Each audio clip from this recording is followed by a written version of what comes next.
in front of ESPN. Nigga, my mama gonna go to war, nigga. I don't give a fuck how old she is or how old I am. So if I got a pops, that nigga gonna do this. Well, he better do this. That's right.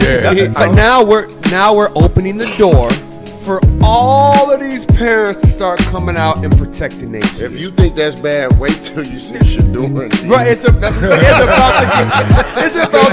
worse. Dion already doing that. We all saw what we saw, and you know what we saw. That's elementary school. No. That's like, when you a teammate, he push him like, man, like, let's go. He push him like, get off of me. Get off of me. Get off me. No, don't touch me.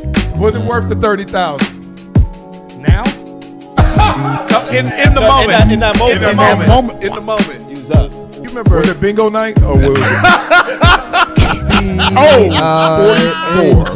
44. You know what we do on this show, boy. We flow, boy. But keep it high level. This is going to just give you the beats. And I give you my opinion at the end on all of these topics. But what's going on, the core issue, is the carriage rights fee. First of all, start off the right way. Exactly. Let me start out like this. This is why I'm broke and you got money. This whole Dak Prescott saga. What are those? On the field, I got metric after metric. He's a winner. Okay, he's number one in all categories for the Dallas Cowboys first 5 seasons. Off the field, unquestionable character. Like, the only thing you got on Dak Prescott is, I am undisputed. Oh, come on. And me playing basketball, and I just want to line up. He's getting up. And show. Yeah, we doing this for real. That's what I did. Oh, we're supposed to get the ball.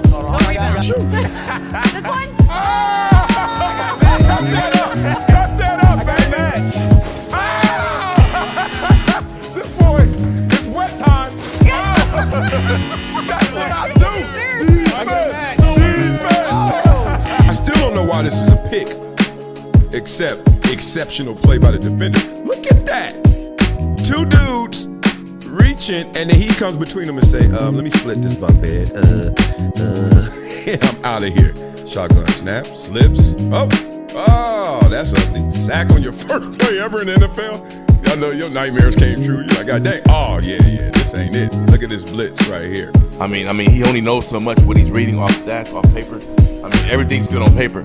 But I would always love to hear from a player because they play the game. What about a journalist? Like, being real, NARPs are journalists. Like, you're from that pool, right? So imagine somebody just said, you didn't play the game. I don't want to hear it. She would have a living room full of people at about 10 p.m. probably every other Friday or Saturday. Come up here and I already know what they want, and I got to sing whatever song. Did you say song. Sing, not rap? You said sing, huh? Sing. Yeah, they ain't trying to hear no rap. They ain't trying to hear no rap. Yeah. Well, you think you can do something with that? Hey man, Michael Jordan too light in the tail. Okay, you know what? Big dog? Yes. I'm light in the tail. If you want some of this, let's go one-on-one right now. Let's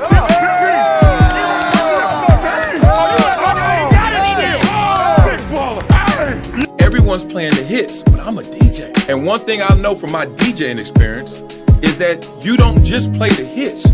You play things that people haven't found out about yet. Discovery.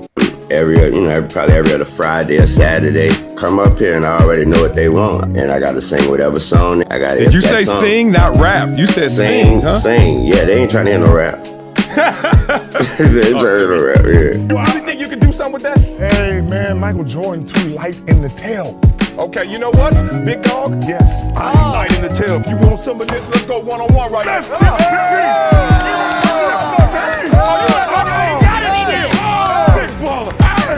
Everyone's playing the hits, but I'm a DJ. And one thing I know from my DJing experience is that you don't just play the hits. You play things that people haven't found out about yet. Discovery. Not up to me. I don't have this ego where I'm a buck, talk trash, and be like, yo, I don't like this. I don't like this. I'm gonna be like this. All right, I got enough talent. I got enough belief in me. I know what I want to do. Yep, let me go do it.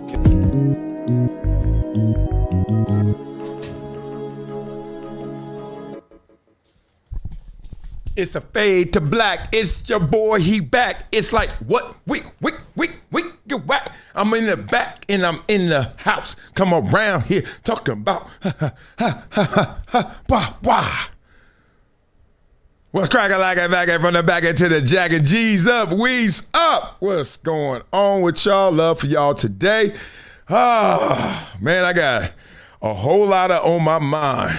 I got so much trouble on my mind, refuse to lose. So love for you guys for rocking with your boy. Thank you for getting up this morning. Some of y'all didn't even go to bed. We know how the game go. It's love in this building. Shout out to all y'all who rock with your boy. Oh, man, I see all these top fans up in here today. We're going to talk about Gilbert Arenas snapping on Skip Bayless, giving him all he could have for all that LeBron hate he got. He made a crazy point. I ain't even think about this, but we're going to get into that. Wemby flops, all-time flops. What happened to the Mr. Tough Guy? We're going to have to discuss that a little bit. They say be careful of your first take of diminishing returns. We're going to see what they're talking about over there. Bill Simmons calls out Shaquille O'Neal and says, hey, man, you're not carrying your weight on the show. Ooh, we got to get into that. Rich Paul, Max Kellerman, they get into that Drake and LeBron beef. We all heard the album, at least one of the 3 albums from Damn Drake, and one of them Iceman somethings. We got to get into that, and also Cam Newton drops a little take on it and more. You know what I had last night, Mexican? Sorry, brother. You know this show. We got a lot of stuff to talk about, so stop talking about it. Just be about it. Let me get some love to these fans, though. Daniel Murillo in the building. Francisca Aguilera is here. I just had some of your food, man. Your people was hooking it up last night. I was at Casitas. You know Casitas? Garden Hire, Send Here, and Stomp is number 1. Love to all you guys. And let's give some members some love while we at it. Stomp in the building. Thank you, Stomp. Always starting the day off right with a super chats. He got the own set. He got the popcorn. He got the coffee. Man, I love it too much, guys. Keep it going. Let's keep it rolling. All right. So, since we talk sports media, and we talk it the realest that they can, because they don't want to talk about it. Let's go here. Let's start here. I have so many things on my mind right now. I need to just adjust. Here we go. Now, here we go. I got to play this. Why? So, y'all know that song? Beat it up in the comments and somebody know I ain't take my medicine this morning. Now, here we go. I got to play this. Why? I got to give something. I don't know. Something in this room. No, y'all can't have that. It ain't that deep. Point being, do y'all know who sings that song? It's a legend, too. And I ain't giving y'all no hints. No hints. But it's so good. All right. So beat that up in the comments. It's one of my favorite songs, but it's so old. Y'all probably ain't going to get it. Y'all definitely not going to get it. All right. Let's get into this. This is the spirit of the show today right here. I want y'all to see this. This is how I feel right now. Not like that. Like this. Watch this. All right, first of all, these are fans, of course, at games. This looks like, I want to say SoFi, but then the top will look a little too raggedy. So I don't know what stadium this is, but it's some stadium that got a low-ass roof. Like, that's the last seat. Why the roof on top? The roof is lower than the last seat. Anyway, these dudes ain't tripping because, it's probably third, fourth quarter. They hydrated. So, do I need to watch this? It's this girl who walks up to this guy, and the guy is trying his best. It's like, look, I believe in equal rights as well, but ma'am, stop. Like, leave me alone. Now, some dude comes in, as every dude always does, to step up for a woman, not because he believes that the woman is in real danger, and not because he thinks the dude is picking on the girl. It's because suddenly he's thinking, if I stick up for a woman, you know what I'm saying, might do me some favors going forward with somebody, if not her. So, every dude always Captain Saving, right? Always a captain. Anyway, she the one messing with him, and he coming to save her. Won't he save him? He the one that really needs help. See how that implicit bias happens all the time. Anyway, I ain't got my headphones on. I knew y'all sounded crazy. So now this dude over here with the captain, watch captain. All right, Black is captain. First of all, while he captain, she takes off on him. This is crazy. Watch him. All right. So now the dude's like, look, I've been up here about 2 minutes dodging and ducking y'all, giving y'all my best Floyd Mayweather. Will y'all leave me alone? And finally, he says enough. Ah! So now George Kittle and everybody, all the dudes want to beat him up because this girl wanted to beat him up. Now, what are you supposed to do? He's supposed to just take off running from her the whole time. And she already got knocked down and knocked out, and then woke up and ready for some more. Look at all this. This is crazy to me. And the guy's like, girl, leave me up. Now, they were just homies, and now they fighting each other. Just got to let you know who I'm dealing with. So sometimes when we argue in here, this is how I think of y'all. And I know y'all think about me this way because I see some of the comments. Like, I mean, drinking is one thing, but ignorant like that is just, the girl started the whole thing. Got knocked out, woke back up, and started it again. You can't make this stuff up. You know what else you can't make up? People don't want to say, look, fighting is one thing, but throwing in the white towel is a whole nother thing. What you doing, Anthony Edwards? All right, so we're going to unpack some of the things that Ant said there, but here is the moment where he said he was just giving them the respect they deserve. 8 minutes were left in the game. Y'all heard it right. 8 minutes left in the game. You over there saying, all right, man, white flag. Now, we've seen extremes. We've seen Isaiah Thomas finally lose to the Chicago Bulls and just walk off the court at the end of the game, not even shaking hands. Here's another extreme. It's 8 minutes left in the game and you dapping up the whole team like, man, respect for y'all. You know what it is. We down 30, it's a wrap. Which one? We know that Isaiah's turned into a 30, 40, 50-year problem. Is this going to start a problem that you went over there and gave up? You conceded that it's a wrap? Is this a problem? Your reactions to this moment. I've watched the NBA and been a part of it for a long, long time. I've never seen this. A guy walking into the huddle with 8 minutes to go in the fourth quarter and dapping up the entire team. Too much for me. Obviously, you can do that after the game and show plenty of respect. That was a little strange for me. Yeah, it is a little strange. Let's just be real. You know they're going to, in your mind as an athlete, you're trying to play it off, but you can't lie to yourself, right? That's why upsets happen all the time, because the team that's favored is always sitting there in their head, all right, please believe that they can beat us. Please tell myself that they're actually good. This is what happened to my little kids. I told you last week that we started off slow in the half. First half, we were sorry. I was like, dog, I know we already played them and we whooped them, but this ain't the same. It's the same team, but maybe they're going to play different, okay? Every time you go out there, it's wet concrete, okay? You make it harder, it dries. Pause. You make it harder, it dries, and it's written in stone. But right now, this game is wet, liquid concrete. Let's write our names on it. You got to sign every single time you're out there, every performance. These kids went out there thinking they already had the same points from the last time they played them. I was like, no. I don't care if they are the same team. It ain't going to come out the same outcome. So we went out there and finally figured it out. But this is a pro. What are you doing? We know that you lost. But can you just wait to process the protocol, some of that? Yeah, I have to agree with you on that. I've never seen that before.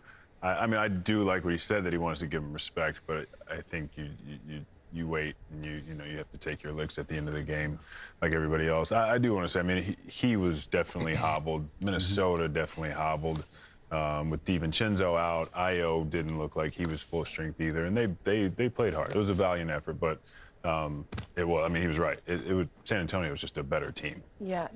I just don't get it. I just don't understand why he did that in the moment. It's almost like, let me make up something. I'm not a psychologist. I'm a sociologist. Let me see. Let's make up something together. Come on, y'all. It's some kind of like attention seeking. It's almost like self-deprecating, attention-seeking disorder. You know how some people, oh, shucks, look at me, man. Just a big old fat guy from Oklahoma. No one likes me. Like, they always leading with, oh, woe is me. So therefore, you won't say, whoa, look at you, right? You got a homeboy like that? I know everybody got a friend or somebody they know. And it's like, damn, Debbie Downer, Donald Downer, always kind of like, oh, shucks, here we go. And they do that because they don't want you to go first. They don't want you to go on attack. It feels like it would hurt more if it came from the outside with that kind of force. So they just unload themselves. And it seems like Anthony Edwards knows, oh, man, I'm about to hear it. Look, it's a footnote when you're hurt. It's a footnote when the team is hurt. People just say, all right, y'all lost, and hey, you know what happened to Anthony Edwards, second round exit, what's going on? You know, that's kind of stuff. And I think he wanted to get ahead of that, or at least soften that. That's some deep psychological, subconscious Freud stuff I just made up. But that's the only reason that could justify that. Other than that, what you doing? Stop playing. Just take your lumps. Take your hits. Do the thing. That's what the king got to do. Don't you, LeBron? Well, I've been blessed to play with two of the greatest players that I field that's ever played in the game. And in college, I played with Michael Jordan, and in the NBA with Hakeem Olajuwon. And never, ever in their tenures that I played with them, I heard the word "my team" or "taken for granted," because the things that they worried about were not cookies. It just wasn't cookies. Wow. Seats on the plane or seats in the stands and where they go. Oh man. Okay. This is keeping it 1,000, as they say. No, they weren't worried about those things and those amenities. Like he's talking about LeBron, you know, the whole famous story of him knowing when it was over in Miami with Pat Riley, he took away his cookies that his chef makes for him. So they're not like our cookies. They're not Pillsbury. You know, like he ain't getting Famous Amos, right? He getting something else. Point being, he's talking about him and Hakeem Olajuwon, who obviously Hakeem Olajuwon's a different animal in terms of he's not the GOAT.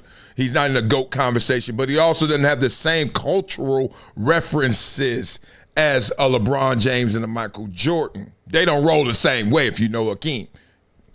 The thing is, though, I do remember, I mean, it's just me, I do remember there was a time where Michael Jordan was actually, let's call it complaining, that people were in his business too much. Y'all remember that time, that era when the heat was intensifying as much as it could back in 1992 because we had different media. They were on his head for the gambling. They weren't on his head for the late night partying and the poker games and they were more on his head for like, does he have a gambling problem? And I remember him coming out like really taking a stance with the media. That's about as close as I could get to hearing Michael Jordan complain. We ain't hear about Juanita and all the stories. We ain't hear about none of that. But with that gambling, it started to make some noise. And if you ask me, did the Lakers take him for granted? I would say no. Because when he wanted Anthony Davis to be there, that somebody who could help him win a championship, they went out and figured out a way to get him.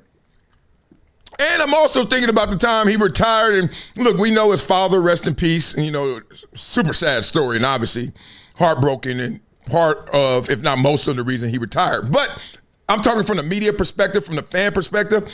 There was a lot of conversation of him being fatigued or him not being appreciated by the organization. Remember, he had to go out there and have all these 1 year, $33 million deals, which was insane back there.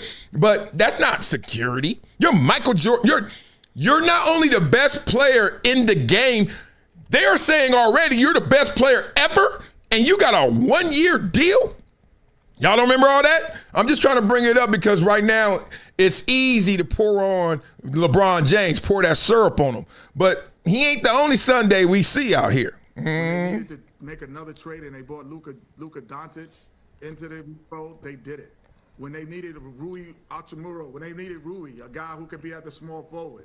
And when they needed to draft your son, they did it. So those are the things that make you take it for granted or not. Are you doing things to help me win championships? And so I would say, Rob Pelinka, he gets a lot of flack. However, he's made moves to always keep the team relevant. Blah, blah, blah. Okay, and I think he also wants to say, and he made LeBron smile. And since LeBron, you smiling in that moment, you better be smiling now because that was done for you. So don't you dare now have some different receipts acting like, oh, man, they took me for granted. Nah, they were trying to make you happy, bro. Now, which direction all these moves going to take us? Didn't exactly take us where we wanted to go, did it? Did it? So you better chill. You better chill. Okay. Beat up in the comments. Let's talk it out. Let's go there. They are talking some noise about First Take. We all saw First Take come back and they had to bump in the ratings. So everybody starts, going from there. Hey, Skip Bayless and Stephen A. Smith, can we get a reunion? All that kind of stuff. Can we get that crack-a-lack-a-mackin' again? Well, somebody wrote a scathing article about it. Anyone remember Skip's ratings on FS1 after Shannon Sharp left the show? God dang, dog. Who is Sean Keeley? I mean, he just started off with the ether beat. All right, so he said before last week, Skip Bayless, Stephen A. Smith reunion on First Take, I wrote a piece about how this was an exercise in anti-nostalgia. Not a Skip Bayless fan, I see. Everyone remembers that Stephen A. Smith and Skip Bayless used to yell at one another every morning on ESPN, but no one could tell you anything about what they yelled about. That's a lie. I know they yelled about Tebow. I remember that. They yelled about LeBron. That's when Stephen A. was kind of, just by the role of the show, he had to stick up for LeBron, right? I remember all that. Oh, yeah, don't keep me going. I could go there. There are no iconic moments. Oh, don't do that. No memes from that era continue to populate social media platforms or Slack channels. Well, it was the day one of social media. Stop that. There isn't a single debate, take, or zinger that has stood the test of time. It was all ephemeral nonsense. You're a lie. You're a lie. The best moment in sports media history happened on that show. When Jalen Rose walked on that show and called Skip Bayless Water Pistol, what do you call him? Water Pistol Pete? Water Pistol Skip Pete? I'm making this dude's point. I don't even remember what he said. I do remember that was my favorite moment ever. Oh, he said, hey, how many points you average, Skip, in high school, huh? High school, huh?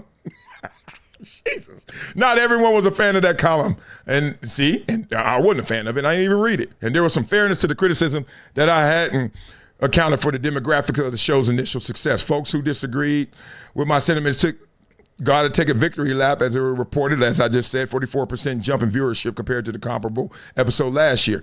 First Take averaged 647,000 viewers, a 24% increase from the show's average viewership. As soon as the show ended, ESPN, not so subtly, sent out the signal that Bayless will be back. And while I offer them my congratulations on turning his First Take return into a rating success, I regret to inform them that bringing him back with any regularity is still a big mistake. Okay, he doubling down. I like that. Because maybe the first shot didn't hit you, but he said, there's more in the clip. ESPN, Smith, and Skip were able to craft a great narrative with the reunion, hyping it up perfectly. But the thing to remember is that at the end of the day, not a lot of people actually like Skip Bayless. I know. I should have learned my lesson from last time, but anyone that's followed sports media over the past 2 decades has to admit that when the pomp and circumstance falls away, audiences remember that they don't actually enjoy watching Skip, even if he is very good at whatever it is he does. Damn, this dude don't like Skip. It's kind of dope. Like, everybody got to like you. I just want to know why. There's a reason Undisputed wasn't a legitimate challenger to First Take. Wow. I'm going to have to click on these another day. And do you remember Skip's ratings on FS1 after Shannon Sharp left the show? Wow. Do you remember what Jordan did without Pippen? You know what I'm saying? We're doing that now. Oh, my God. Well, we don't. The Wizards. Okay. Do you know anyone who watched or would admit to having done so? A little bit of Skip Bayless goes a long way in making you wish he'd go away. That's a line. A little bit of Skip Bayless goes a long way in making you wish he'd go away. Damn, he wrote that. The next time he comes back, he won't have the promotional juggernaut behind him. And the novelty will have worn off. The ratings won't be as great. And they'll dip even further in the time after that. Pretty soon, people will start wondering why this 74-year-old keeps showing up to yell about LeBron James before changing the channel or moving on to the next video.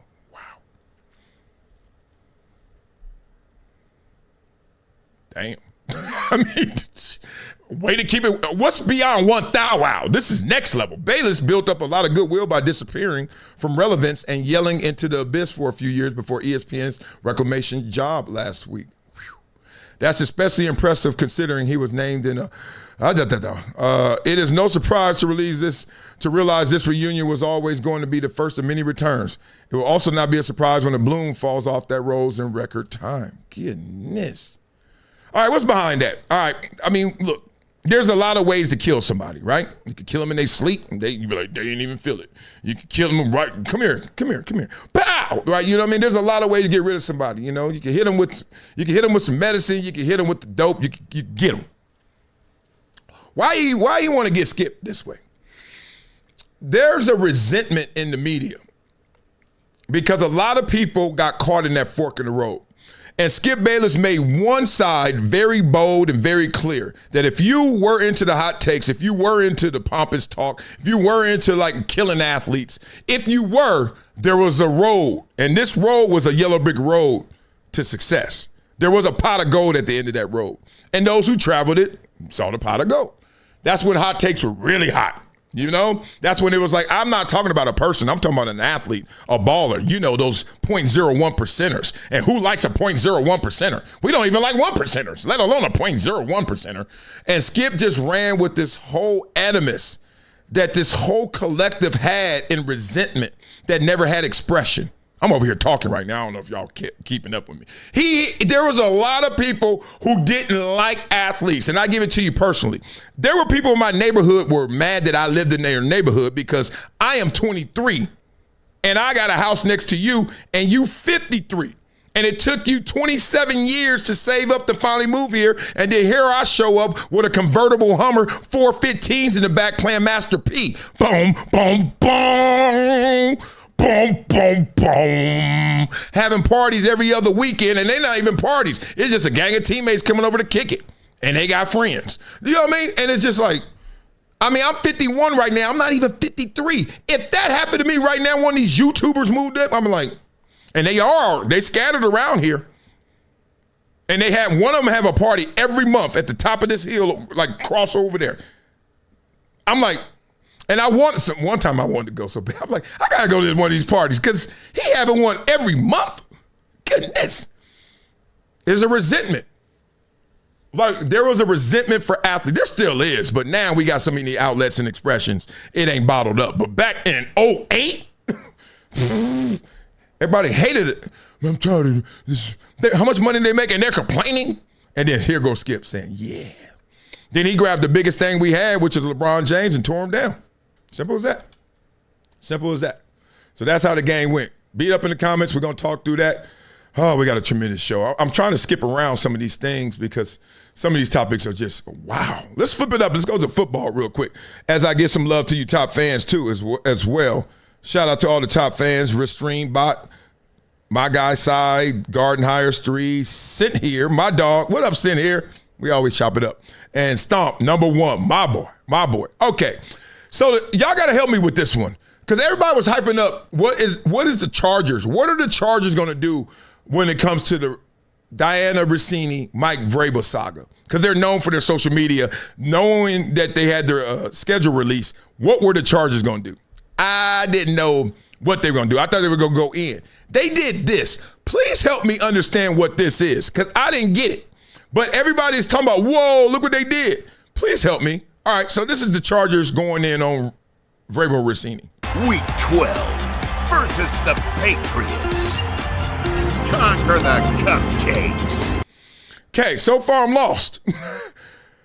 Conquer the cupcakes. Is that something I'm missing? Help me out now. Y'all my second brain. I don't even know what game this is. Is this Fortnite or something? Minecraft? I don't know what's... It certainly ain't Pitfall. This ain't the games I know. This ain't Spy Hunter. I don't know that machine.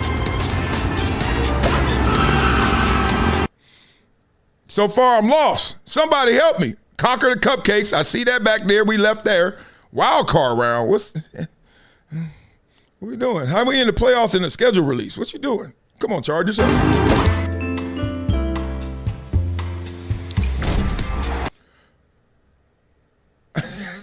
That had to be it, but I don't know what it is. Come on, man. I gotta look.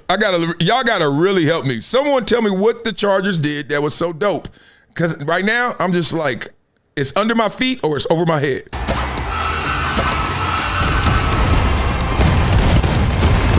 Oh, I saw New York Post. I did see that. Hold on.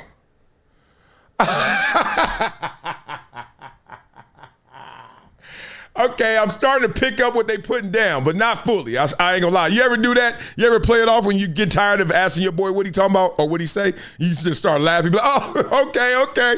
And in your head, you're like, I still don't get it. I still don't get it. I don't know, but blah, blah, blah. Beat up in the comments and help me out because I don't get it. I just don't get it. You know what else I don't get? I don't get this. Why is Wemby flopping? Keldon Johnson in the game, the sixth man of the year. Randall can't hit the floor. Oh my God, Becky. Look at him flop. Tonchi, what the? You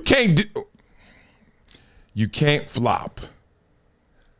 This is one sentence, y'all. Don't do that. You can flop in real life. I love flopping. I don't care about y'all. I'm trying to get the referee's attention. I'm flopping, damn it. If he ain't doing his job, I'm going to help him. You can't flop like this the same week you don't get suspended for throwing the elbow, acting like you tough guy, taking care of your business. You can't do this. Keldon Johnson in the game, the sixth. First of all, I just want y'all to know he's about 14 feet up in the air. Like these floaters, you got to throw it so high. You be throwing it up there, people be up in the cheap seats, and it be at their level. This is sick. All right, here we go. Man of the year, Randall.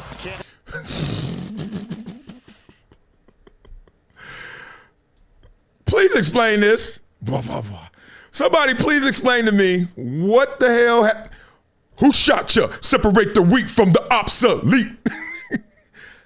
Hey, and then what's worse, I'm telling you, people like flopping even though they act like they don't. Watch his teammates. The floater follows and draws the foul. Look at that. Hey, ref, our flopping didn't work. Hey, ref, the flopping didn't work. Hey, look at my man. Look at my man. Ended up on his back. Oh, I did all that jumping and bumping for nothing at Barley. What the hell? You see the piece. I need no extra mozzarella on the here. He did all that and didn't get no extra cheese. No extra cheese. Blah, blah, blah. Come on, Wemby. Got to do better than that. We got to do better than that. They talking about it right there. Yep. Whew. I don't get it. Let's keep this going. I like the energy of this show right now. We got to talk a little college football because we ain't talked enough of that. You know college football talking about having a playoff of 24 teams? They just don't care no more. I mean, I know there's so much money in sports now that everything is just like, we need volume, content, more. But you can get to a point where it's saturated. And you get to a point where the competitive spirit and integrity is just stretched too much. You get to a point where you're like, dog, this ain't it. Like you take it, and to make something more valuable, it's meaningless in the process to making it valuable. You have all these games in college football now just trying to get me to the end. I will admit, though, I remember when it was 4, and then we remember, what was it, ever 8? I don't know, but it was 12. 12 didn't, everyone thought 12 was too much. 12 wasn't too much because we were looking at Notre Dame like, damn, 12 ain't enough, huh? So the point is, I just don't want them to go so far, but I don't know that number. Is 24 too far? It feels like it, and they're going to give us some good reasons. The right number is probably 4, but we have 12 and we're going to 16 or 24. 24 is the worst possibility, I think, in the history of this game. Why, Greeny? Because it is going to devalue, dilute, and perhaps destroy the greatest football season of them all, and that's the regular season in college football. The big games at the end of the season are going to be meaningless. This is not the NFL where you try to position for a wild card or a home field. There just simply aren't enough good teams, and I respect Jim Phillips. You introduced me to him, Greeny, a couple of years ago, and he's become a very good friend. But the fact that the ACC campaigned against Notre Dame by pushing Miami is just laughable, that now he's talking about Notre Dame being a championship-worthy team. They weren't a championship-worthy team. They lost 2 games, and they really didn't have that much of an argument. Well, that's not cool, because didn't Miami lose 2 games as well? Right? Didn't Miami lose 2 games? And we were like, oh, they getting in. Oh, how they get in? And Notre Dame beat them. Well, they were hotter, and they were this, that. Huh? So, like, use the same criteria that you're going to advance one team, and then you're going to same criteria to penalize the team. They did the same thing, and one team beat them in the head-to-head. Doesn't make any sense. He has a great point about there are not enough teams that we're interested in really in this conversation to say, are there 24 teams that we want to become champions? Think about it. Being real, because that's what you're saying. Your ultimate answer is, yeah, I think 12 teams deserve to win a championship. I know only one gonna do it, but I think these 12 all have a legitimate chance, a legitimate shot, and it makes sense. Can you do that with 24? Like, sometimes we look at the rankings, the top 25. At the bottom, it'd be like Duke. And then it'd be like Bowling Green or something. Like, you'd be like, nah. So the top 25, we don't even fully respect. Now we're going to have that many in the playoffs? But the point is that television and all these other forces are driving it. This is about the Big Ten, and they're getting a lot of help. And the SEC is right to say, no, we don't want that. And by the way, the most important thing Jim Phillips said, if I can say this on ESPN, is that ESPN doesn't want it either. And right now, they control the CFP. I will say this. I don't know what ESPN does and doesn't want, but what I can tell you with certainty is that the idea that good teams, championship-worthy teams, get left out of the playoff is a good thing, not a bad thing. If you put every single team that might win the championship into the playoff, then to Paul's point, you might just as well not play the regular season to begin with. Blah, blah, blah. That's a tremendous point. And I'm going to take y'all to the nightclub to bring that point home. Y'all all have seen and witnessed the dynamics of a nightclub, what really makes it, like, attractive. Successful, but attractive. So it's the dynamic of, like, when you pulling up to the club, whatever time that is. I like to get to the club early when I used to go out. So I like to get there like 10:30, like right after they open. Like, I'm not going to be the janitor, the custodian. I'm not going to be setting the tables with the VIP hostess. But right after them, I'm there.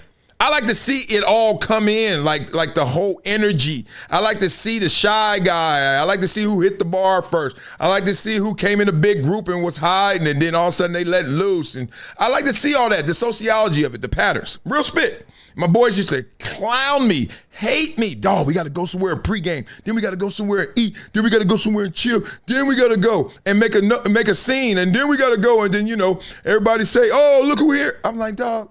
And then be there for an hour? How much we about to spend for an hour? No, thank you. I like to get my value, so I'm going to be there 3, 4, 5 hours. Anyway. But you notice, this is what they do at the club. In the beginning, clubs are empty. At 10 o'clock, clubs are empty. 11 o'clock, empty. But what they do is they let that line build up, right? Everybody can't get in.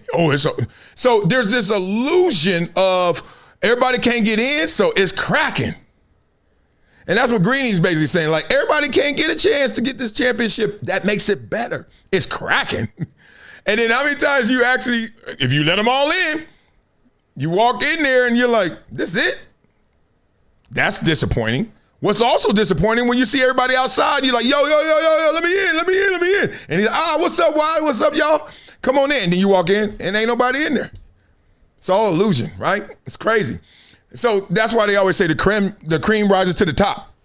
No matter how you set it up, the cream gonna rise to the top. No matter how you set it up, Indiana was gonna find a way last year. You know what I'm saying? And that's how they trying to do it. But you gotta find a way where the illusion is attractive. You get it? So is 12 the perfect illusion number? How many people we leave outside this club to make people say, wow? Because if you let everybody stay outside, one, you're not making money on the inside, but two, come on, dog. Once they walk in, they're going to be like, are you serious? There's no one in here but the janitor, the VIP hostess, and Marcellus. Damn it, wrong button. All right, that's good. That was a good joke. Thank you very much. You see the beats of that joke? Let me stop. Here we go. Let's go. Come on. I want to hear a little bit more about this because they broke that down. Give me a little more. Come on. I will say this. I don't know what ESPN does and doesn't want, but what I can tell you with certainty is that the idea that good teams, championship-worthy teams, get left out of the playoff is a good thing, not a bad thing. If you put every single team that might win play the regular season, we heard that. In a world where Ohio State and Michigan rest their starters for that game at the end of the season because they've got the potential of 5 playoff games still sitting in front of them, then college football as we have known it ceases to exist. So, man, think about that in college. They already see it in college. Cats don't want to play in a bowl game. I got to go work out. I got the draft coming up. I get that. Cats tapping out of bowl games. Now Cats may be like, we got to rest. We got 5 playoff games because we got 24. You know how many rounds you got to play to do that? I don't have a vote in any of this, Heather. Obviously, other people do, and they'll make the decisions they make based on a lot of reasons that candidly have nothing to do with what's in the best interest of the game itself. All right, Heather and Paul. Great stuff there. I give them credit for that one. Blah, blah, blah. Good segments right there. Let's continue with the energy. This show going fast. Y'all going to find out at the end why we going fast. Let me tell you. Oh, man. Real spit. All right, so I want to hear from you, Bomani. Break it down because a lot of people are trying to break it down. We talked a little earlier about Skip Bayless and his return and first take and everything. I want to hear a little more. Give me a little more. Okay, so I watched the show. I watch First Take fairly regularly. I'm at home, right? Look at that. Working sports, it comes on. I have consistently watched it. You know, for however many years I have appeared on the show at different points. I have histories, not always good, with both of those guys, right?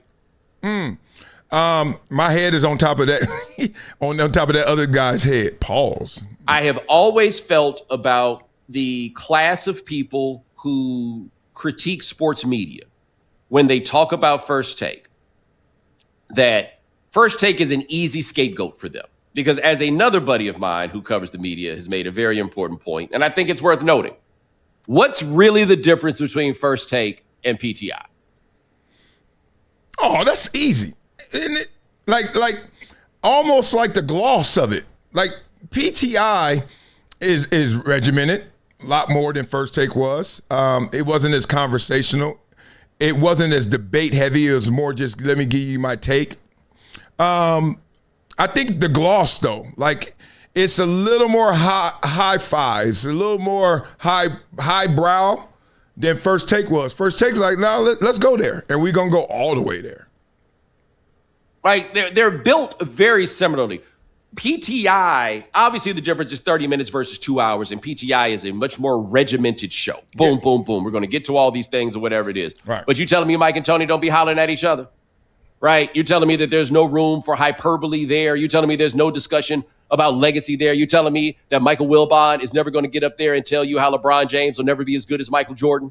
Right? Like you're telling me none of those things ever happened there. Those guys are not going to have a discussion about whether somebody quit or any of those things. Like, are you really trying to tell me that?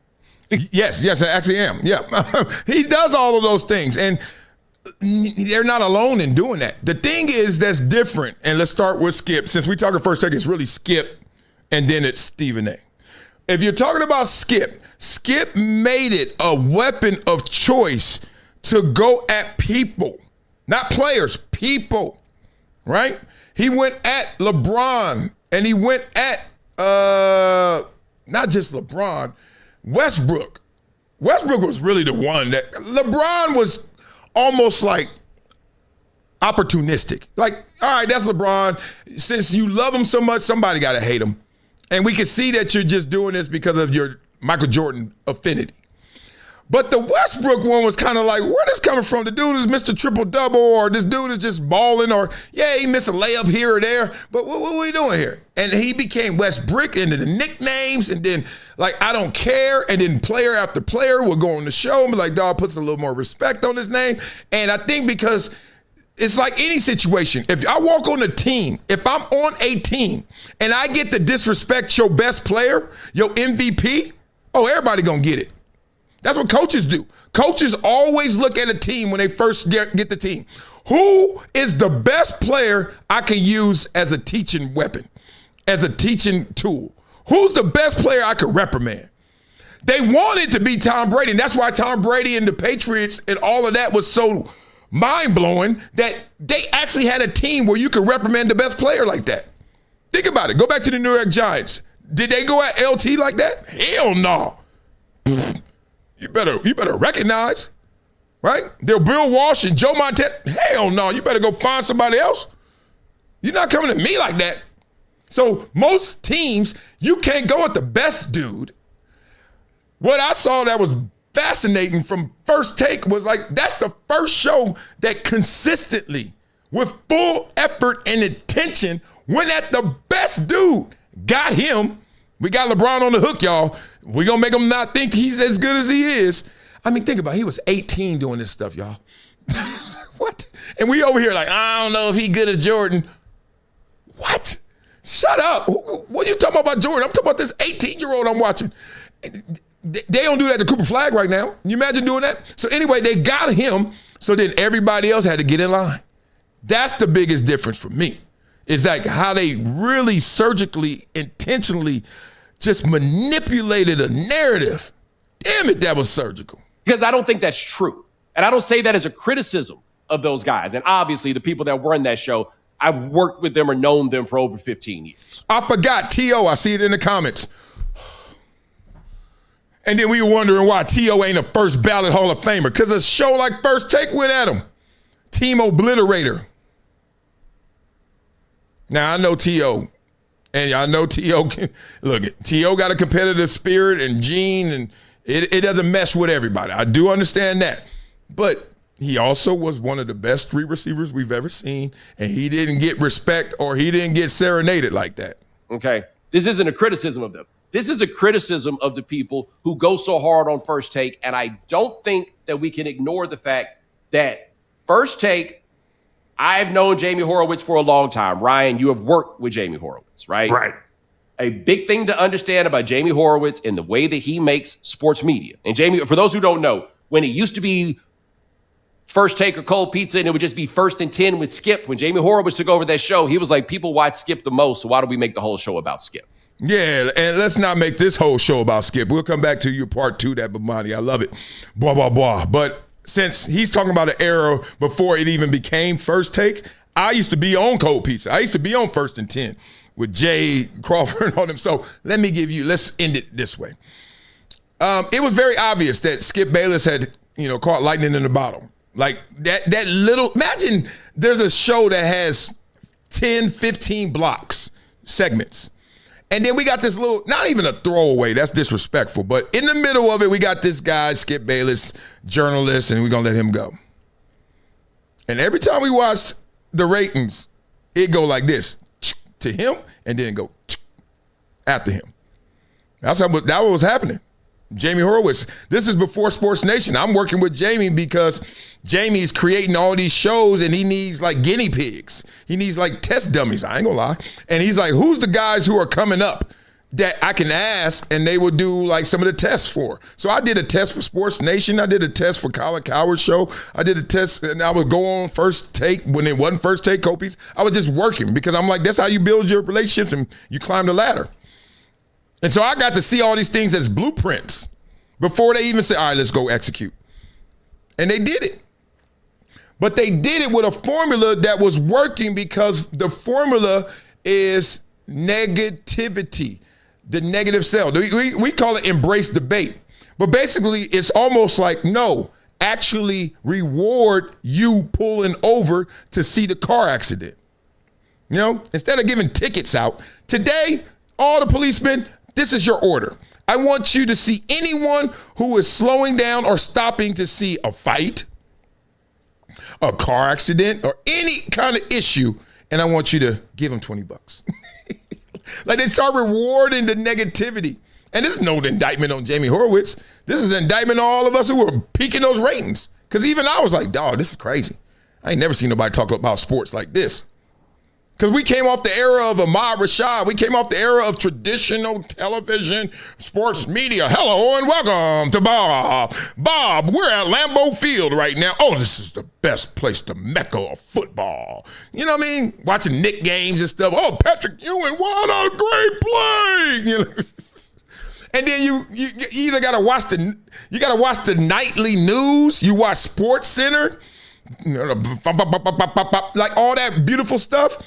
You got Stuart Scott, who was just the ultimate gentleman. And then that's it. You wake up the next day and read your paper. And Skip hit right in there. He said, there's one more flavor of ice cream we're not serving right now. And I think people like it. And he starts serving that ice cream up and it just started melting all. And then he created Gremlins. So the reason First Take is always going to be the one that we point at and be like, I don't know about that, is because Skip started something. Really, Jim Rome did it, but it's a different animal. Skip started something, found a counterpart, and they still roll with it. It's still going. So, yeah, I think all of the criticism of First Take is warranted. I also think all the praise of First Take is warranted. It's just the way it goes. But we never seen people undress athletes like Skip Bayless did. That's why some people don't like Skip Bayless. We're going to get into that. Matter of fact, what am I waiting for? We can do that right now. It feels like the perfect time, right? Keep the theme going, Marcellus. So, Skip Bayless, not everybody feeling you, brother. Nope, no, they not. This is sick. Right on time. Right on time. It doesn't matter where you rank them. If you got them at 9, that's your opinion. Cool. But why is someone in your top 10 you're so disgusted with? This is Skip Bayless saying LeBron James is the 9th best player of all time. This, look, to keep it that wild, this is when the gimmick of sports media is just insulting. It's just vomiting. This is part why I'm not as big as Skip Bayless. Because right here, you know, You know this is some bullshit. Like he's not ninth.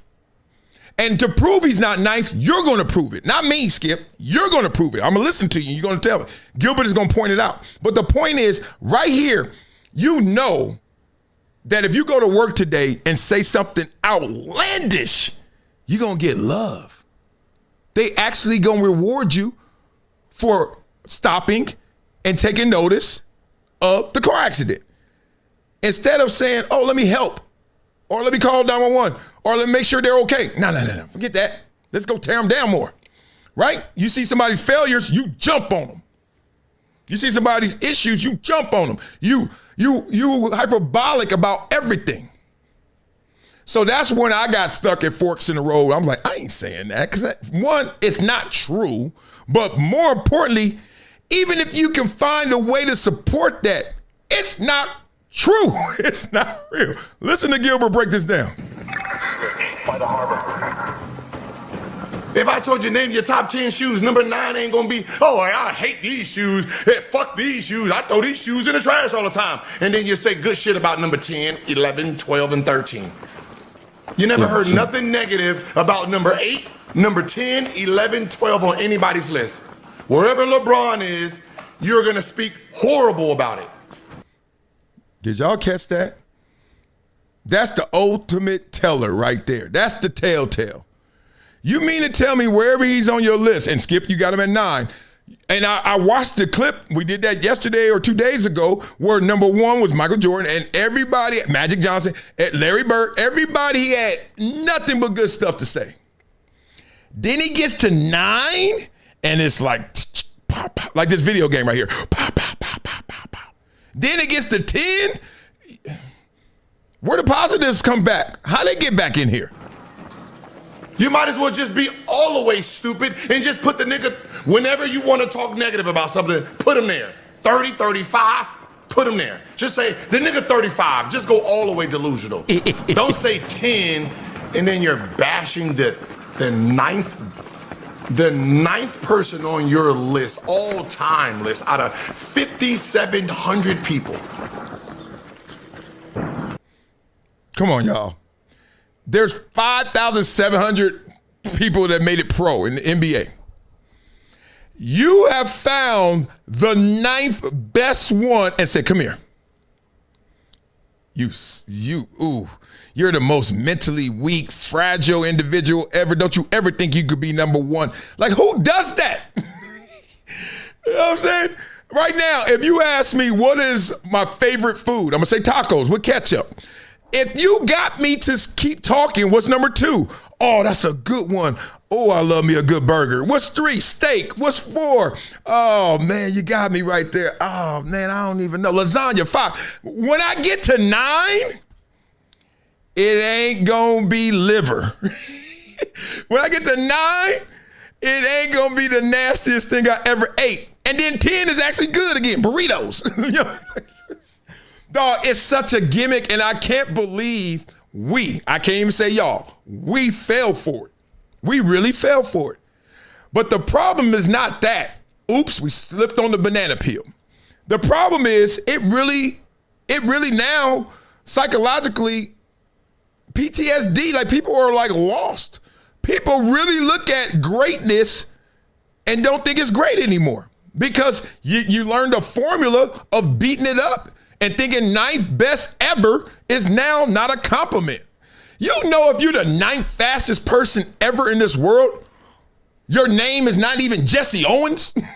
Like Jesse Owens ain't the 9th fastest person ever in the world. Oh.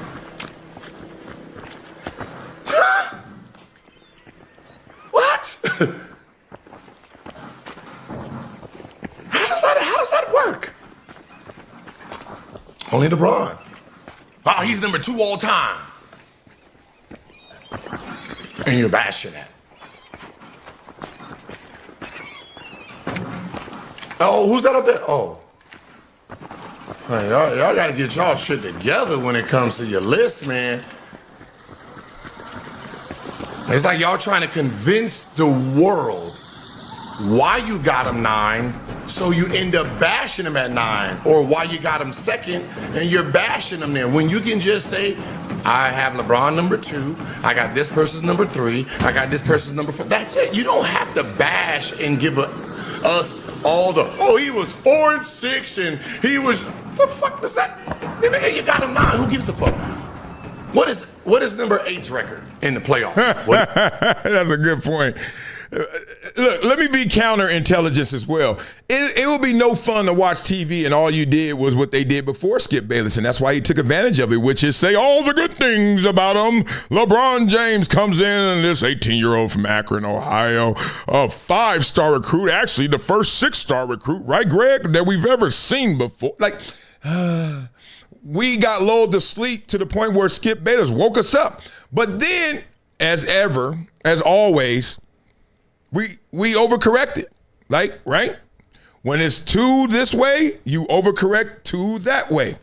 You ever been into a fight with your girl, right? She was like, you been mean. You ain't been talking to me. You ain't, you all selfish. Okay, so then next day, you know, you get in trouble. And all right, next day, you are the best husband ever. But she don't believe that either because she like, you overcorrecting. You ain't going to do all this all the time. So why you faking it, boo-boo? Then you come back to who you are. You regress to the mean. Hopefully sports media regresses to the mean because I just think my kids, it's working on my kids already. I can tell they caught up in this. A kid, my son who airballs, he airballed in practice the other day. I laughed at him too. Because why? The day before he was laughing at somebody in the NBA who airballed. Oh, I think LeBron airballed a free throw. Right on point, right? Way to go, LeBron. Why I'm talking about this. But so he's laughing. I was like, what you laughing at? He said, oh, he just airballed. Next day in practice, he airballed. After practice, I was laughing. He said, what you laughing at, Dad? I said, you airballed in practice. But the point is, these kids be looking for the negative instead of all of the positives. It's number 7's record in the playoffs. Pretty sure them niggas got losses too. You don't explain them. Hey man, it look real wicked over there. Beat it up in the comments. How many things that are great that we just hate? It rhymes too. I see y'all talking about it. Floyd Mayweather 50-0. He ain't fighting. They talking about Drake album. He drops 3 albums. Every single song is on the Billboard Top 100.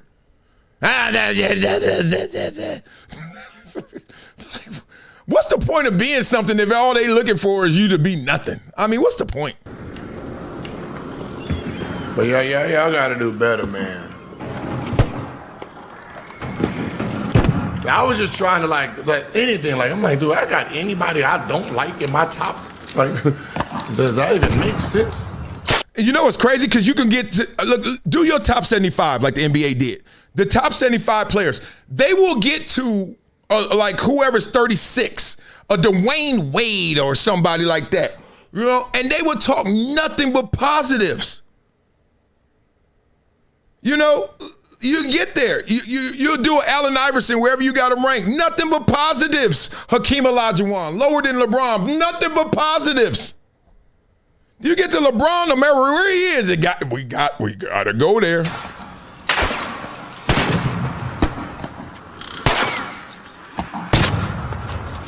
Like I don't like Marcus Smart on offense. But I ain't gonna disrespect his defense like I just be completely stupid. Blah, blah, blah. Oh, man. I just had to point that out. I just thought, like, that level of hypocrisy is just, I mean, it's criminal. It's almost criminal. Like, you know what I mean? Like, being real. And speaking of the whole Drake stuff, let's get into that a little bit. I want to hear this because that album came out and shots were fired at LeBron James. Real spit. So we're going to hear Rich Paul got to say about it because you know Rich heard from LeBron, and LeBron told me, hey, tell him I said this without saying I told him. Well, I told you. But let's get Cameron first because Cameron did it. Y'all want to know why Cameron's my favorite in media? Watch this. I shouldn't even be shocked to see you in that arena because you always made your career off of switching teams up.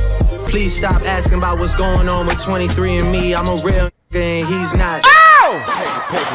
Peggy. We're about to see a bunch of receipts. They social go hard. I mean hard. This is sick. Oh, yeah.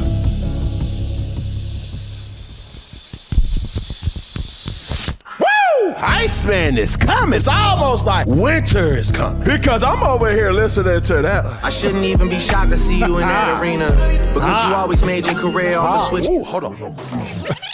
This is one of the ones you gotta look back. Hey, hold on. The thing is, I ain't got energy to go outside no more, so I don't know where to put these songs in my life no more. Like, I listened to it on the car ride to pick up my kids from gymnastics yesterday. Like, I listened to most of it, of the first album, Iceman, whatever you want to call it.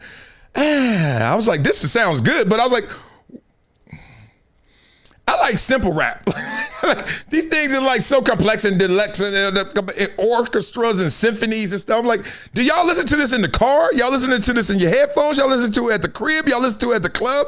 I didn't know where to put the songs. The songs sound good though, but I just didn't know where to put them. Genius ain't never been used this much. We're about to see who been on that hit list. Y'all told me it look like a Christmas list. Now they're nice. About to check it twice. Was LeBron James wrong for going to Kendrick's show? It was a dope experience. I mean, Kendrick had that dun dun dun dun.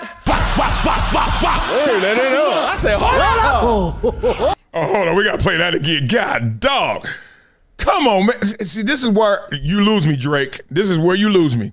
Because I was supposed to be at that thing, too. And I told you I was at a golf tournament, and my boy literally was at the tournament with me. He said, hey, I'm about to go up to that Kendrick show they having. And the way he said it didn't put enough fireworks on it. I was like, oh, yeah, I heard they like doing something, and they going up there. He's like, yeah, it's a pop-up show, a pop-out show. And I'm thinking like something normal. And I was like, all right. He was like, you don't want to go? I was like, nah, I'm good.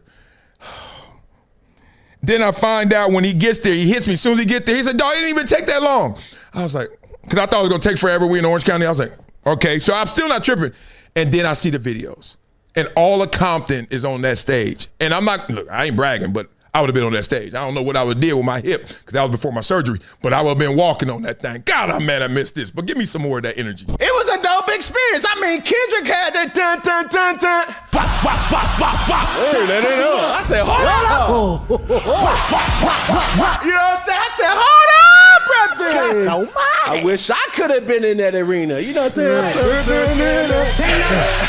I've never been really in the heart of Inglewood or Compton. I passed the exit. I'm like, He a fool. Who wouldn't have wanted to experience that type of vibe? The electricity that Kendrick Lamar had, brothers. But he had the whole world in his hands. Not Drake! Wheelchair Jimmy. It's your turn, brother. Step on up. Yeah, this is the thing, man. Like, it's competitive. It's competition. You just, look, take your lumps. I don't care if Drake is still talking about it. I don't care if Drake doesn't want to talk about it. I just care that whatever you're putting out, ultimately, it scores points for your team. Like, let's not get lost in, like, we letting all this conversation. He's still talking about that. Dog, he went through sorry, let me stop. Don't mean not qualified. He went through the biggest beef ever. Because of social media and all the back and forth, the biggest beef ever. They talk about each other's families to the fullest. Why can't he keep talking about it? I would. And the thing that Drake is going to end up losing this whole cultural battle is because rap is a young man's game, and what you're talking about is for young men. Like, once you get mature, you realize all that chasing girls or taking your girl or wearing all the chains or I got the freshest car or I walked in the club, everybody was on me. Like, as soon as you get to a point where you're like, I've been there, done that, and that ain't it, you lose that audience. You don't get me. You're not moving me no more. I'm listening. Oh, that beat is banging. I hear you. What wordplay that was. That's great. But you're not going to make me feel nothing. I'm not connecting with you because I'm older now. I've done that. See, the same thing, like if NWA came out today, they wouldn't hit me. It wouldn't make me feel good like that. I felt NWA because I was young enough to live vicariously through them. As they say, here's a little something about a homie like me. Never been let out the penitentiary. You know what I mean? Like, I'm like, impressive, right? Never should have been let out the penitentiary. Ice Cube would like to say, I'm a crazy mother from around the way. That's all right. When you fit that one, when you're 41, maybe 31, you're like, not really connecting. And that's Drake's problem. He's still talking about your girl. He's still talking about I can get any girl. And men, mature prefrontal cortex men, are not impressed with that anymore. But you're going to get the youngsters. But it ain't enough of them youngsters to affect this audience. That's what Kendrick got. He got some youngsters, but he got the power movers to go against you. Let's see what you got. He better swing and hit a home run. I see the rollout plan. Superb. Yeah, the ice block. It's elite. Yeah, he had them ice blocks, and I said, we're going to clean up all these clouds. We're going to clean up this mess. We're going to start this flood. It's officially Drake's turn to shoot back at people that played with his name. Pick a side. You got to choose a side, brother. We don't know who going to get a headshot or who going to catch a stray. I shouldn't even be shocked to see you in that arena. Because you always made your career off of switching teams up. Please stop asking about what's going on with This is a card dropper. Hey, first of all, they gunshot is the best gunshot I've heard now. It's better than the traditional. That one is, it's like, that's his note. A bopper, penny dropper, head topper. When Drake drop, call him soft lover boy, all that lame. But everybody their ear gonna be closed. Hope he don't mention me. So they say, hold up. Cam, what? I shouldn't even be shocked Is it to a see you in bopper that arena. Because you always When you have one of the most dynamic, electrifying, most impactful artists of our generation, from what we heard out of that leak right there, The little leak, the leaky faucet. no one's safe. He's kept receipts. Oh yeah. Blah, blah, blah. And he did keep receipts. And obviously, LeBron is the headline of them receipts because he went at LeBron. Let's hear it. My boy Max, who is a hip-hop head, former rapper. Who else do I want to hear from to button this up? A former rapper in media and LeBron's best friend. Let's go. He goes at your guy because he's mad that Yeah, you know, look, LeBron was... I don't get into that stuff, man. Like, at the end of the day. Rich, you know damn well you get into that stuff. You just don't get messy with it. You know damn well you and LeBron talk about this. You know damn well you and Maverick talk about this. You know damn well you and Adele, somebody, you and Max, before this thing said action. You got to. It's okay. Now, I know you're going to play it in a way where you don't get your shoes dirty, but we know you're getting into it, right? I think it's important for adults really reconcile down the road It's hard and in stay hip-hop out of that. because the nature of hip-hop and competition in hip-hop is you're actually talking about the person in a certain way and trying to diss them, right? But it's also hard because, like, I don't know. Like, I'm not. Look, put it this way: I have been involved in my own professional career in public situations where someone I was working with was talking about me all over the place. And I have lots of friends in the industry who are friends, who are still at least cordial and talking to that person. What am I going to do? Say you're not allowed to associate with that person? Right. I mean, we all know what he's talking about. He's talking about Stephen A. going around talking about him. And he's like, well, Stephen A. also has people in his circle that I know, and they're my friends too. I'm going to say, hey, dog, some old elementary school stuff. This is why I hate when people be like, this is like what I see Ryan Clark and them cats sometimes do. They do the whole, if you doing that, if you down with Whitlock, remember that? If you down with Whitlock or you letting Whitlock come on your show, man, loyalty's at a low. Like, I'm not supposed to like somebody because you don't like them or because somebody you like don't like them. Like, what grade are we in? So Max is basically saying that without saying the name. See how it sounded when Max said it? And then see how it sounded when I said it? They different. Okay, I'm not saying mine is better, but he said it in a way where you could just be like, all right, move on. We're fine. Pass the Grey Poupon. I said in a way you're like, damn, dog, that's real. That's real. So if like Kendrick releases a song and it's a banger, what are you supposed to do? Yeah, listen, I don't get involved in any of that. Gonna be a tough podcast if all the real hot topics that really hit home, Rich just gonna be like, I don't deal with that.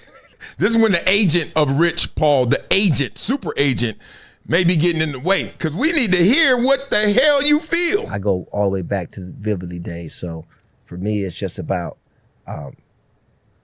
allowing time to pass and hopefully people can reconcile. Yeah, they usually do if they're close. Their differences.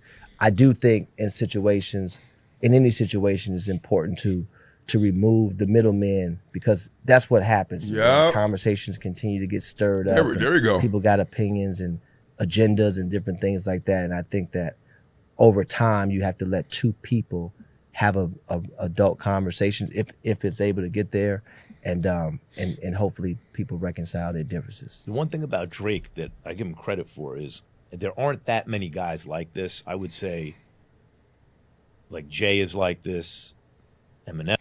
I hate when people do that. Boy, ain't nothing more I hate than when somebody name already short and they shorten it even more to act like they real cool with them or they know them better than you. You ever see that? Somebody named Mike, you be like, man, or talking about Michael Jordan, be like, oh, look at MJ, and then it'd be like, no, Michael, and then it'd be like M. No, we all know it's Michael Jordan. He just said Jay-Z. Jay-Z is not long to say Max. He just said J. M's like this. M. Eminem. Just say Eminem. Wayne is like this. Girls be doing this all the time. They be like, oh, who you talking about? Like Marcellus? You mean Sale? You mean Marcy? No, Marcellus. They are the masters of the words. Like, this is something we talked about this before as it relates to Kanye, who's all-time great producer. But as a rapper, I think overrated. Not that he was bad, but like most rappers are like this. What? They get open, right? Then there's an opportunity for a rhyme, and they take it because they think, oh yeah, that that's a clever thing to say. And they take that, and it starts to affect the opportunity for a rhyme, when they get open, starts to affect the actual thing they're saying. Whereas some, like the four I mentioned, and Drake is one of them, are the masters of the words. They make the words do exactly what they want them to do. Precision, sophistication, right? You're able to stretch it, but not get off course, not get off your path and your vision. Like, you stay there. He's right. I mean, that was a genius way of saying it. But basically, you're not just chasing rhymes. Because you ever freestyle against somebody and they start chasing rhymes, you're like, oh, what you talking about? Or you listen to rappers and you be like, that bar was dope and that bar was dope, but that cadence wasn't. Like, what are you talking about? Like, are we going to the beach with the girls, or are we traveling the world? Like, which one we doing? Like, you got to make it make sense. And I think, like he's saying, even Biggie was like a great one. Biggie would stay there even though he would take you everywhere. It's not like, oh, this would be clever, and they say it, and it's like, yeah, but what does that have to do with what you were talking about? Drake's one of those dudes who makes the words do exactly what he wants. That's probably the highest level. Yeah, of skill. I mean, look, Drake's been the best music artist for the last 15 years. However long he come in 2009? Yes, I know for a fact when it came out in 2009. So 2008, really.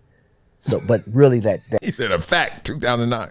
What, 208, really? At 2010 to, I don't know, whatever that run was. Can't deny the music. There's no doubt about that. Are you ready to do some sports? Yeah, let's do it. We're gonna y'all blah blah blah. All right. So, he got to protect the invasion of privacy that we would be all guilty of if he really talked about the Drake-LeBron beef. That's the parts of doing that podcast with Rich Paul you just got to expect. You got to just have that expectation because he knows everyone's going to frame it on LeBron. Remember he said, I think the Austin Reeves thing, because look, they only have had 40 episodes or 30. I don't know. I think they do it 2 times a week, 3 times a week. They haven't had a ton of episodes. But after that Austin Reeves one where he was like, trade him, which now sounds like maybe he was right. Because, boy, in the playoffs, they be clamping him. You're like, LeBron said that. He's in a no-win proposition whenever he gets something out that's spicy. LeBron made him say that. LeBron said that. And so I think he's like now in a situation where he's like, man, I ain't saying nothing. Because that's too much heat. That's too much on it. So it is what it is. Oh, man, crazy. Beat up in the comments. Let me know what you guys think. We got to pay off something that we didn't do last time, which is the NFL schedule release. Let's get hype. I want to get hype. Week 1 schedule. Blah, blah, blah. Let's see it. Who we got up in here? Patriots, Seahawks going to start the season off right. Watch the Patriots beat them because they all mad and stuff and Vrabel all over the place. And they like, man, it's us against the world. And they come out there and smoke. All right, some good matchups here. Carolina going to be all right. We want to see Caleb. Is he going to continue?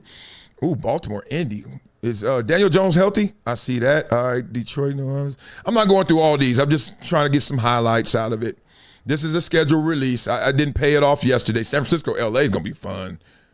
Damn, they going to Australia on Netflix the first week of the season?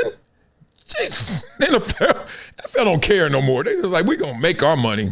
They on Figueroa now. They just prostituting this thing out. They on Hollywood Boulevard. They like, gotta go. You gotta go. Where our first game at, Coach?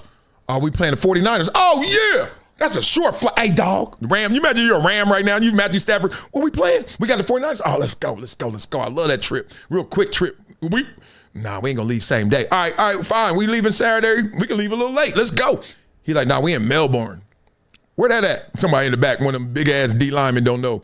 One of them big D linemen who didn't graduate. He's like, where we going? Melbourne. What? Australia. Huh? What? All right, what's this?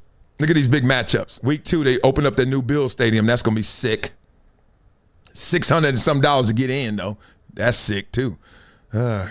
I ain't gonna lie, this is like too much stuff. I don't know what the hell this is. This is too many games. Show me something without this. All right, Sunday night football schedule.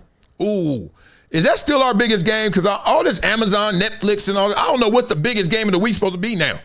It used to be Sunday night. It used to be Monday night football when I played. Then it turned to Sunday night football. Then they tried to force Thursday, and then Thursday didn't really work. Now, is it Black Friday? I don't know what game's supposed to be the best. Is it Thanksgiving Eve? NFL is. NFL, NFL. I told you. Oh, here we go. Monday night football schedule. Take a look. I don't know. NFL is hoeing this thing out, though. I ain't mad. So let me know what your team looking like. Beat it up in the comments. See if y'all gonna do anything. Oh, let's pay this off real quick. I got to pay this off real quick. I saw this. I thought let's end with a heartwarming thing. Oh, we got to finish the girl talk on the groupie stuff. Yep, we got to finish that, and then we're going to end with Cooper Kupp and his girlfriend, Ariana Robinson or something like that. We're going to end with those two. Okay, let me see if I got this down. Yes. Oh, my God. All right, let's go here. Let's finish with this. So this woman, her text messages got leaked to her sister about how to get an NFL and an NBA player. Like, there's some racial connotations there. I think she's a white woman, white girl. Talking to her sister. I think it's some of that, but they don't really go there yet. But this picture does. Let's just have some fun with this and then get into Cooper Kupp, who is following in the footsteps of Dirk. And if you know what Dirk has done, you know what Cooper Kupp is doing, you understand where I'm coming from. But this picture right here, some leaked messages show a woman teaching her younger sister how to get an NFL, NBA level athlete while in college, which is no different than every mama I've ever met who always sitting around talking to their daughters about what kind of man they should look for. Make sure you get you a man that you. Back in the days, he'd be tall, dark, and handsome, and Then he make sure he got, he has a good job. Then it was some security, which is nothing but code word for some money. Let's go. Go 5. Go completely wild on him in bed. Use throat spray. Do any and everything. Be spontaneous. Make it go down anytime, anywhere. Number 6, his mom, Lexi. Do not tell his mom any personal information, especially something negative. She will tell his entire family and he'll blame you. Just smile, wave, and be quiet. Real spit there. So, like, this is really framed like it's groupie talk. This is a woman talk. Like, every woman should understand when you guys are having sex, when you guys are being intimate, go crazy. Why? One, intimacy is not a negotiation. This shouldn't be like up or down. This shouldn't be, all right, I got to beg you for it, and you got to beg me for it, and okay, hurry up, and like you're being bothered. I'm just telling you, we keep receipts. Men and women keep receipts. You start creating this resistance, you're interrupting the most important part about it. It's the intimacy. It's the connectivity. It's the connection. Right? That's why they tell you don't waste it and just be going around sleeping everywhere, because you're losing those connections. But the point is, if you're in a relationship and you're not going hard ham, yeah, you are giving opportunity for his mind, or one day maybe his body or hers, to go out there and see, man, is this it? I know it's crazier out there, right? You don't want to give anybody a chance to be better than you at something. Like, I don't understand why the mindset ain't that in relationships. Like, we competing, dog. You know there's people out there always, every day a woman go out, somebody trying to snipe. Every day you go out, if you're a dude of anything, you getting sniped at. Come on. Then don't talk about my mama. I don't give a damn. Don't talk about me to my mama. Don't give a damn. That's my mama. Boy, you better not come between no man and his mama. I don't give a damn what you think. I don't care. If you right, you wrong to my mama. Real spit. 7, always look good, appealing, hair and face always has to be done. Push for marriage or at least to have multiple kids and you got them. Yeah, that's real. The game plan has had them kids. I don't even think they want marriage anymore. It used to be like, because the image. You know, image used to matter. But since now influencer is like accepted, people really can say I'm an influencer, right? Nothing wrong. But since that's accepted now, which is nothing but this vague traveling, hanging out, letting guys take them places and buy them dinners and all that goofy stuff. So since that's acceptable now, why am I getting married again? So I can get his money. I get his money with the babies. Real spit. Now, this is when they're getting a little salacious. This is when we're getting a little off course. 2 years on draft day, you'll be a millionaire. All your friends will work hard in school to literally never live the life you live. It's so sweet and rewarding. Lex, I'm in Cancun right now. Boom. She just gave the game. You don't need to go to no other podcast or nothing, women. This is the game right here. Because even though her heart might not be in it, but she's still not cheating. She's still saying, you know, dude, she laid everything out. Everything out that men look for and just hope, you know what I'm saying? And you see what she said with black women. When the black women complain about the black athletes always choosing a white woman, you see how easy she said it is to get rid of y'all. Like, all you got to do is activate the shenanay in them. That was crazy. Like, it's that simple. And they'll ditch them. Like, wow. Blah, blah, blah. Look, I think it's a waste of time to be like trying to act like the perception is all these women are like, they're all good girls or they're all bad girls or those are the good girls and those are the bad girls. Let me just tell you, like we all know. If you're in a relationship, it costs. It's going to cost you time, money, energy. No one you're going to ever meet and date is not going to ask you with some expectation of your time, your energy, or your money. Right? If you meet them, guess what you met? M-E-T. Money, energy, and time. That's who you met. You too. But we don't want to always receive your money. This is the difference between the dude and the girl. The girl, all of them want some money. All of them want your energy. All of them want your time. Just different degrees. Come on now. I dated a granola. You know, one of them people that's where they wake up and, you know, they don't move for an hour. They just meditate and take it all in. And please leave the shades down and draw it. Like sunflower oil, they rub on their temples. Like yogi, all the way to lace front. Like what's up? Money is a part of the conversation. Mama done raised them for security. Energy. They want to connect. You paying attention to me? You hear what I said? Yes, I did. Right? They want to feel that. And then the time. Like, look, I know you're busy. I know you're doing things, but just come back. Let's kick it. Let's get some. Let's go. Men are a little different. We don't want your money because most of the time, or at least we've been raised, like the women have been raised to want money because they didn't have it. Got to remember when women got equal rights. It's in this lifetime, right? Men were raised like, don't look for a woman with money. Don't look for a woman to give you money because they ain't got it. That's how we were raised. Our parents, our fathers, our grandfathers. You ain't looking for no woman with no money. And if you find one, that's good. That's cherry on top. But don't even think about it. That ain't the ice cream. That ain't the cake. So it's simple as that. You go there first. Then we want some energy and we want some time.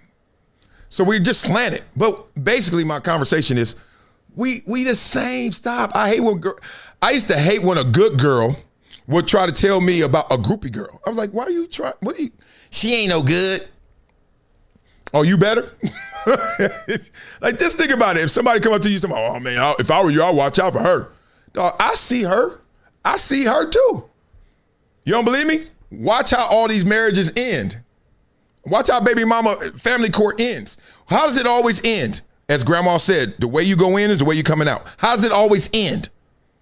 Financial reallocation, assets, money.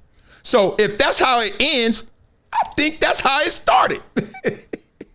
We just all financial asset classes. Come on, man. You miss me when people start talking, I don't care about all that. Okay, so why when y'all broke up you cared? Anybody? This is what I want to believe in. Real pure love like this. I can't hear the song. First of all, I know he tall. What, he 6'8"? What is going on here, sugar?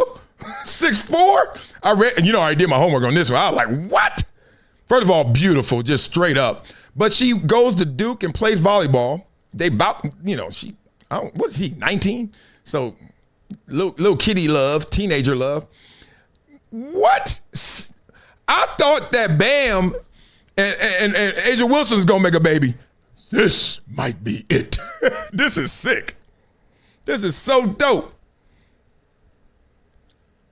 I've never done a TikTok video like this. And I don't know if I ever am because I'm old, but it's kind of cool. This thing went viral. Viral. But the athlete in me is just saying, one, he found my mama was 6'1", so I know my daddy was like, yeah, boy. 6'4"? Athlete? Cooper, let me just tell you, I know you're going to run around and everybody, all these girls going to say, Cooper, I met Cooper. Cooper, they're going to be like, oh, she ain't no good. I don't know if they're going to talk about her like that because she don't look like she got nothing going on bad, but they're going to be like, oh, Cooper, if you were with me, shut up. Cooper, all I want to tell you, I know you through my boy Fats. That's the only way I know you. Don't go nowhere. Unless I'm misreading this, stay still, brother. Because Dirk, you remember Dirk got his sister too.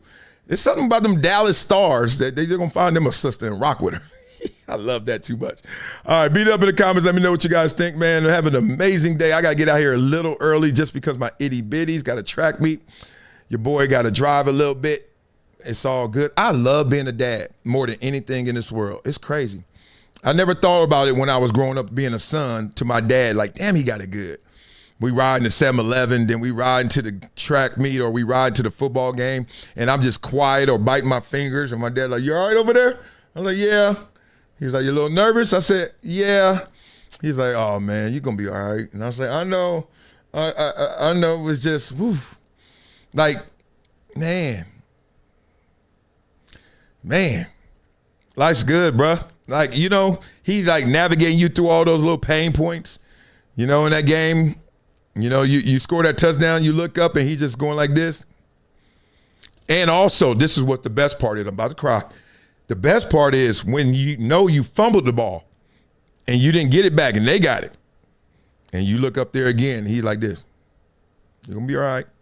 That's all it's about. Love, man. Y'all have an amazing day. Make sure you spread that love, show that love, and I'll see you guys here probably tomorrow. I think so. I think we got a lot of topics we got to get into. Well, today we got into it too. All right, y'all. Have an amazing day. Love thyself. Love the rest. All right, where's the thing at? All right, here we go. Look at me. I'm all over the place. Peace. It's been a decade plus that I knew that this day was going to come. Oh, this is not hyperbole here. Because I believe the word.